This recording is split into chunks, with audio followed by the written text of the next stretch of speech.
Hello dear students, welcome to K2 classes. We have started class 7th, 9th chapter motion and time.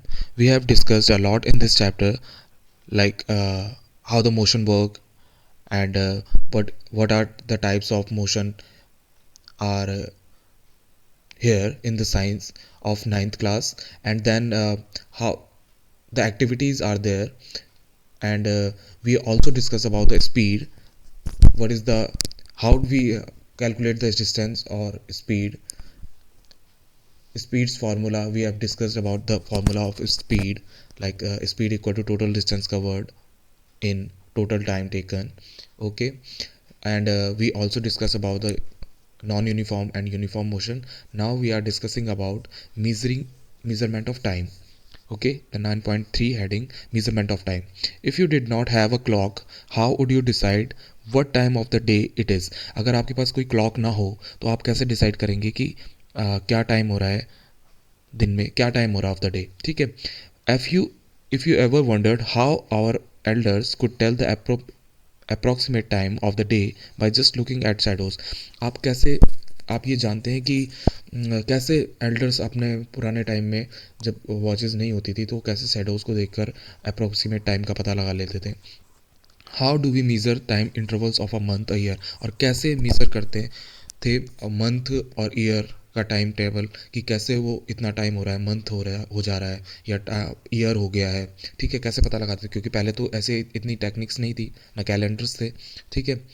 और ancestor notice that many events in nature repeat themselves after definite intervals of time. तो ancestor ने क्या किया था कि वो उन्होंने जो डेफिनेट जो नेचर के क्या थे इवेंट्स थे, जो नेचुरल इवेंट्स थे, उनको उन्होंने मीज़र कर लिया था, उनको देख लिया था उन्होंने. ठीक है. और उनके वो रिपीटेशन को चेक करते रहते थे कि डेफिनेट टाइम इंटरवल्स, कि अब ये हो गया है तो ऐसा हो गया. ठीक है, ये इतना टाइम हो गया होगा. ठीक है. फॉर एग्जाम्पल अगर हम बात करें तो they found the sun rises every day in the morning. उन्होंने देखा कि जो सन है वो हमेशा सुबह, जब मॉर्निंग हो रही है यानी कि जब दिन खुल रहा है, उस समय पे सन राइजेज हो रहा है. ठीक है. The time between one sunrise and the next was called a day. ठीक है. और एक सनराइज और दूसरे सनराइज के बीच का जो टाइम पीरियड उन्होंने बोला कि उसको एक दिन बोल दिया. ठीक है. यानी कि एक बार सन जब क्या करता है, राइज करता है, उसके बाद फिर सेट डाउन हो जाता है, फिर उसके बाद दोबारा से उगता है, तो उसके बीच के टाइम को उन्होंने वन डे बोल दिया. ठीक है. Similarly a month was measured from one new moon to the next. ठीक है. ऐसे ही मंथ को क्या बोला, जब एक न्यू मून होता है यानी कि, ठीक है, और उसके बाद न्यू मून के टाइम तक यानी कि फुल मून जब होता है तो उसके टाइम तक क्या होता है, एक पीरियड को मंथ बोला. ठीक है. A year was fixed as the time taken by the earth to complete one revolution of the sun. और एक ईयर क्या होता है, जब अर्थ क्या कर लेती है, पूरा एक राउंड ले लेती है सन का. ठीक है. तो उसको ईयर बोलते हैं. Often we need to measure intervals of time which are much shorter than a day. ठीक है. लेकिन हमें अक्सर क्या करना पड़ता है, डे से भी कम टाइम को हमको मेज़र करना होता है. यानी कि एक डे तो हमको कब पता चलेगा, जब एक मून होगा, न्यू मून होगा, फिर उसके बाद न्यू मून होगा. ठीक है. तो दो न्यू मून के बीच का सॉरी डे का जो मेज़रमेंट करेंगे वो कैसे करेंगे, सन से करेंगे. यानी कि जब सनराइज़ हो रहा है और उसके बाद दोबारा से फिर बाद में सनराइज़ होगा, तो उन दोनों के सनराइज़ के बीच में का जो इंटरवल है वो डे होगा. लेकिन हमें कभी कभी उससे भी कम का जो टाइम पीरियड होता है उसको भी मेज़र करना होता है. तो कैसे करेंगे, तो उसके लिए क्या है, क्लॉक और watches are perhaps the most common time measuring devices. तो इसके लिए ही जो बाद में क्लॉक और वॉचेस हुए, ये हमारे मेजरिंग डिवाइसेस में शामिल हुए, और ये सबसे ज़्यादा यूज़ की जाने वाली मेजरिंग डिवाइस है टाइम के लिए. ठीक है. Have you ever wondered how clock and watches measure time. आप ये जानते हैं कि कैसे ये क्लॉक्स और वॉचेस हैं वो मेज़र करती है टाइम को कैसे देखती हैं. The working of clock is rather complex. ठीक है. वर्किंग जो है क्लॉक्स की वो बहुत कॉम्प्लेक्स है, but all them make use of some periodic motion. लेकिन ये सब क्या करती है, एक तरह से पीरियोडिक मोशन ही करती है, यानी कि बार बार एक रिपीटेशन कर रही है. One of the most well known periodic motion is that of a simple pendulum.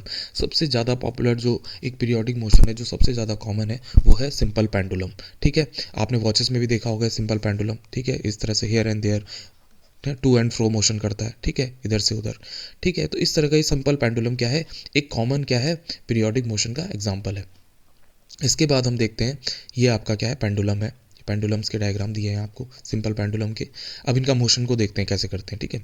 A simple pendulum consist of a small metallic ball, ठीक है। जो सिंपल पेंडुलम होता है वो किसका बना होता है, सिंपल मेटेलिक बॉल, ये दिख रही होगी आपको, सिंपल मेटेलिक बॉल है, ठीक है, मेटल की बनी हुई, और piece of stone suspended from a rigid stand by a thread, ठीक है। और क्या होता है, ये एक रिजिड स्टैंड पे, यानी कि एक जो कठोर स्टैंड होता है, टफ स्टैंड होता है, उस पर लगा हुआ होता है, और किससे बंधा होता है, थ्रेड से बंधा होता है, ठीक है, थ्रेड, थ्रेड से बंधा होता है, ठीक है।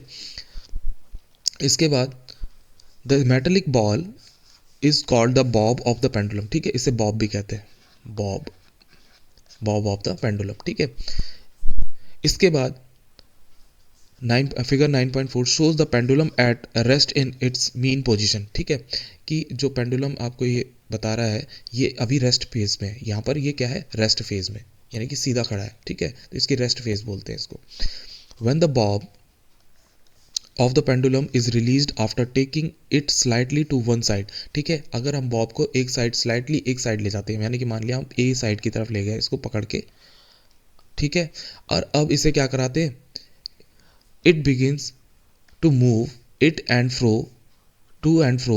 The to and fro motion of a simple pendulum is an example of periodic or an oscillatory motion, ठीक है। अब क्या किया हमने, ए साइड पे ले गया हमने, अब इसको हमने यहाँ से छोड़ देना है, ठीक है, अभी तक तो पकड़ के ले गए हम इसे, अब इसे छोड़ देना है, तो ये कैसे मूवमेंट करेगा, ए से ये जाएगा पहले बी तक, और बी से वापस आएगा फिर ए तक, ठीक है, इस तरह का मोशन करेगा, ठीक है, इसे हम कहते हैं ऑसिलेटरी मोशन, ठीक है, ऑसिलेटरी मोशन कहते हैं। The pendulum is said to have completed one oscillation when its bob, starting from its mean position O, moves to A and to B and the back to O, ठीक है, यानी कि क्या करता है, इसको एक ऑसिलेशन किसको कहेंगे, एक ऑसिलेशन कहेंगे जब ये क्या कर रहा है, आपने एक रेस्ट पोजीशन पे था, फिर ओ पर ले गए, और ओ से ये बी तक गया, फिर बी से ए की तरफ गया, और फिर ओ पे आया, तो इसको क्या कहते हैं, एक ऑसिलेशन कहते हैं, ठीक है, सिंगल ऑसिलेशन कहते हैं, ठीक है, सिंगल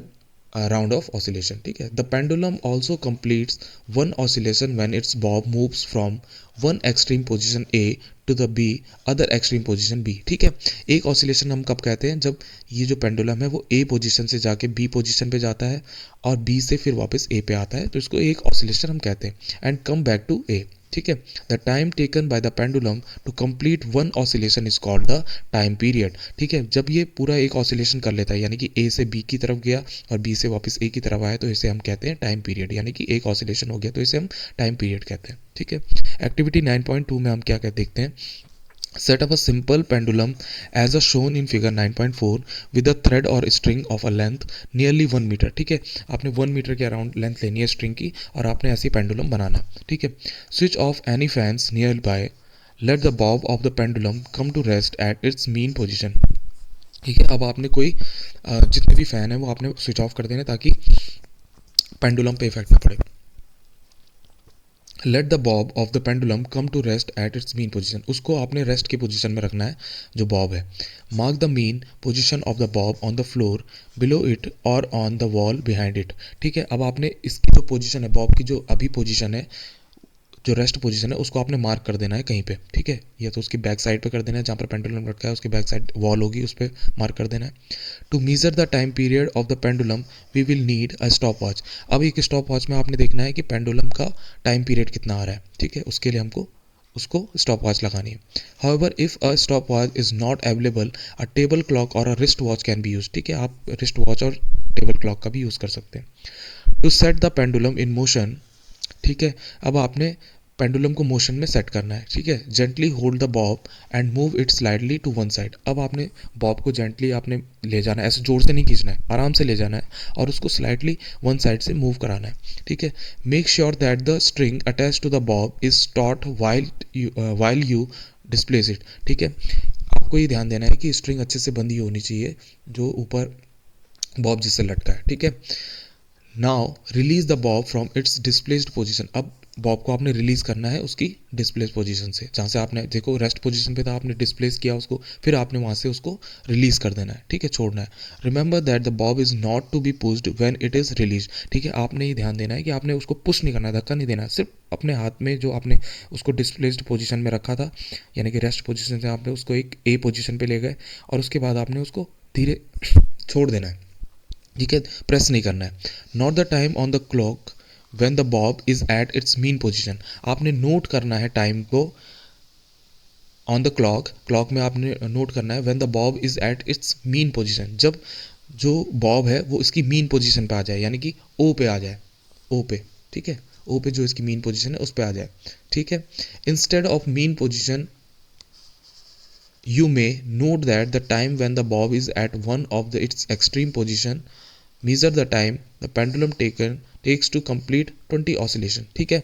अब क्या देखेंगे हम, जब इसकी मीन पोजीशन से उसके निकलने के बाद उसको एक्सट्रीम एंड से देखेंगे, तो दो एक्सट्रीम एंड्स के बीच में हमने क्या बोला था कि जो दो एक्सट्रीम एंड्स होंगे उसके बीच की जो डिस्टेंस होगी उसको ऑसिलेशन या टाइम पीरियड, ऑसिलेशन कहते हैं और उसी को टाइम पीरियड भी कहते हैं, ठीक है।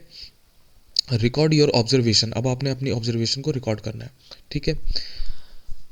The first observation shown is just a sample, your observation could be different from this, repeat this activity a few times and record your observation, ठीक है, आपने ये एक्टिविटी को बार बार करना है क्योंकि आपकी जो ऑब्जर्वेशन है वो थोड़ा थोड़ा वेरिएशन हो सकता है उसमें।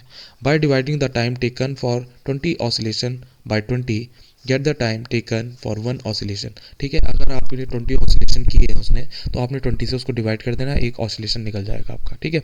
और the time period of the pendulum, ठीक है, और the time period of pendulum भी आपने उसमें से निकाल देना है, ठीक है। आपने 20 ऑसिलेशन है तो 20 ऑसिलेशन जितना भी टाइम होगा उसको 20 से डिवाइड कर देना है आपने, ठीक है, जो भी टाइम आया होगा जितने 20 ऑसिलेशन किए होंगे उसमें से 20 को उस टाइम में से 20 से डिवाइड कर देना है, ठीक है। Is the time period of your pendulum nearly the same in all cases, अगर पेंडुलम का जो आपका क्या आया है पीरियोडिक आया है, जितना भी उसने ऑसिलेशन किया, जितना भी टाइम पीरियड, ठीक है, अगर वो सेम आया हर केसेस में जितनी बार भी आपने ये किया, तो इसका मतलब आपका वो टाइम पीरियड क्या हो जाएगा, फिक्स हो जाएगा कि इतने के करीब वो कर रहा है। Note that a slide change in the initial displacement does not affect the time period of your pendulum, ठीक है। Slide change in the initial displacement, थोड़ा सा इनिशियल डिस्प्लेसमेंट हो सकता है, उसमें थोड़ा सा चेंजेस हो सकता है, उससे कोई ज़्यादा फर्क नहीं पड़ता है टाइम पीरियड को, ठीक है। नाउ डेज मोस्ट क्लॉक्स और watches have an electric circuit with one और मोर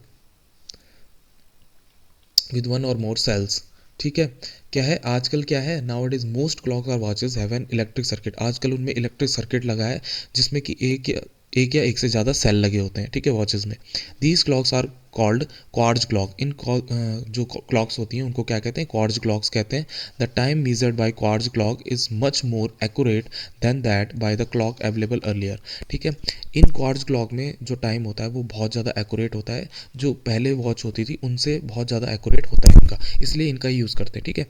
अब यहाँ पर देखते हैं time period of a simple pendulum, जो हमने सिंपल पेंडुलम का टाइम पीरियड निकाला था उसको देखेंगे। लेंथ ऑफ द स्ट्रिंग अगर 100 सेंटीमीटर है, टाइम टेकन बाय 20 ऑसिलेशन कितना 42 जो आया सेकंड्स है ना, 42 सेकंड में उसने 20 ऑसिलेशन किए, ठीक है। अब टाइम पीरियड कितना आ रहा, अगर हम एक ऑसिलेशन का निकालेंगे तो 2.1 सेकेंड्स आ रहा है, ठीक है, 2.1 सेकेंड्स में उसने एक ऑसिलेशन किया, ठीक है। इस तरह से क्या है हम ऑसिलेशन को मीज़र करते हैं, क्या किया हमने, पहले हमने to and fro motion check किया, यानी कि ये जो इधर से इधर मूव कर रहा है ए पॉइंट से बी पॉइंट, और इस ए पॉइंट से बी पॉइंट एक्सट्रीम एंड पे जाने को हमने क्या बोला कि एक टाइम पीरियड हो गया। तो इस टाइम पीरियड जितने भी अपने क्या करना है, मीज़र करना है, जितने भी टाइम पीरियड तक वो मूव करेगा और बाद में लास्ट में क्या आ जाएगा, वो ओ पॉइंट पे रेस्ट फेज में आ जाएगा, ठीक है। पहले ए से आपने उसको, पहले ओ से आपने रेस्ट फेज से ले जाकर ए पे डिस्प्लेस किया था, ठीक है। अब ए से आपने रिलीज किया था उसे, ठीक है, यहाँ से क्या होगा ऑसिलेशन स्टार्ट हो जाएगा, अब वो एक्सट्रीम एंड से एक्सट्रीम एंड पे जाएगा ए से बी पे, और जब तक वो लास्ट में ओ पॉइंट पे आ जाएगा तब तक आपने उसे स्टॉप वॉच से कैलकुलेट करना है, जितना भी टाइम आपका उसमें लगा, ठीक है। और आपने ऑसिलेशन काउंट करने हैं कितनी बार वो इधर से उधर गया, ठीक है, वो काउंट करोगे आप तो आपको पता चल जाएगा कि इतने टाइम में इतने ऑसिलेशन उसने किए, इतनी बार वो एक्सट्रीम एंड्स पे गया, ठीक है। और जब तक वो रेस्ट फेज में आता है, और उसके बाद आप क्या करोगे, पर पूरा टाइम आपके पास है, अब आपने उतने ऑसिलेशन से उस टाइम पीरियड को डिवाइड कर दोगे तो आपका एक्यूरेट टाइम आ जाएगा कि एक ऑसिलेशन में कितना टाइम लग रहा है, ठीक है। तो इस चैप्टर में अभी हम इतना ही करते हैं। ठीक है, आपने आज बहुत अच्छा से इस चीज़ को समझा होगा कि मेज़रमेंट ऑफ टाइम हम कैसे करते हैं। ठीक है, पेंडुलम के बारे में आपने पढ़ा, पेंडुलम के वर्किंग आपने पढ़ी। ठीक है, टाइम पीरियड कैसे मेज़र करते हैं। ठीक है, तो ये सारी एक्टिविटी आप दोबारा से अपने आप से भी रिपीट करेंगे। आज इस चैप्टर में इतना ही करेंगे, आगे के वीडियोस आते रहेंगे और हमारे इन चैप्टर्स को लेकर अंडरस्टैंडिंग और अच्छी हो जाएगी। Till then keep studying, keep enjoying, have a good day, bye bye.